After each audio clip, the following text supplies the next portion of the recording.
ഈ ഇല നിങ്ങൾ കണ്ടിട്ടുണ്ടോ? ഇതറിയാമോ? ഇതാണ് നമ്മുടെ മല്ലി ഇലയുടെ പകരക്കാരനായ ആഫ്രിക്കൻ മല്ലി എന്നറിയപ്പെടുന്ന ചെടി. ഇതിൻ്റെ ഇല വളരെയധികം ഔഷധ ഗുണങ്ങളുള്ളതാണ്. നമ്മുടെ മല്ലി ഇലയ്ക്ക് പകരക്കാരനായി ഉപയോഗിക്കാം. സാമ്പാറിലും രസത്തിലും ബിരിയാണിയിലും ചിക്കനിലും എല്ലാം ഇടാൻ പറ്റുന്ന ഇലയാണ്. ഇത് പിടിപ്പിച്ചെടുക്കാനും ഒരു വിഷമവുമില്ല. ഒരു ചെടി കൊണ്ട് നട്ടാൽ അത് പടർന്ന് പന്തലിച്ച് കുറേ ചെടികളുണ്ടാവും. ഇതിൻ്റെ വിത്ത് വീണാണ് മുളക്കുന്നത്. ഇതിൻ്റെ മേലൊരു വിത്തുണ്ട്, കണ്ട, ഇതാണ് അതിൻ്റെ വിത്ത്. അത് വീണ് മുളച്ച് ഇഷ്ടം പോലെ ചെടികളുണ്ടാവും. ഒരു ചെടിയെങ്കിലും വീട്ടിൽ കൊണ്ട് പിടിപ്പിക്കാൻ ശ്രമിക്കുക. പിന്നെ നിങ്ങൾക്ക് മല്ലിയിലക്ക് ക്ഷാമമേ ഉണ്ടാവില്ല. മല്ലിയൊക്കെ പാവി മുളപ്പിച്ച് തൈകളാക്കി എടുക്കാൻ വളരെ വിഷമമല്ല പിടിച്ച് കിട്ടാൻ. ഇതിനൊരു വിഷമമില്ല. ഒരു തൈ കൊണ്ട് പിടിപ്പിക്കുക.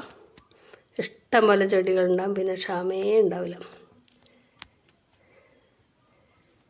ഇത് വീട്ടിലുള്ളവർ ഒന്ന് കമൻറ്റ് ചെയ്യണേ.